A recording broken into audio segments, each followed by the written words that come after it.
Hello বন্ধুরা, সবাই কেমন আছো? আশা করছি ভালো আছো। আজকে আমরা পার্ট ৪৯ গল্প অর্থাৎ আমাদের দেশ সম্পর্কে এই বইয়ে কি বলা হয়েছে একটু দেখে নেব। প্রথমে আমরা খুব সুন্দর একটি চিত্র দেখতে পাচ্ছি। এটা গ্রামীণ চিত্র, যেখানে মাঝি নৌকা চালাচ্ছে, উপরে আকাশে মেঘ, গাছপালা, পাখি চিচিমিচি করছে, মানুষ নদী দিয়ে নৌকা পার হচ্ছে, বিভিন্ন ধরনের গ্রামীণ পরিবেশ দেখতে পাচ্ছি। চলো এখন ভিতরে কি লিখেছে একটু জেনে নেই। আমাদের দেশের নাম বাংলাদেশ। এদেশে অনেক নদী আছে। নদীতে নৌকা চলে, পাখিরা গান গায়, গাছে গাছে ফুল ফোটে।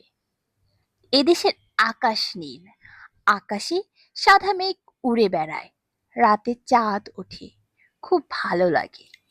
এদেশের পাহাড় সবুজ, ফসলের মাঠ সবুজ, মাঠে মাঠে ফসল ফলে, খাল বিলে অনেক মাছ পাওয়া যায়।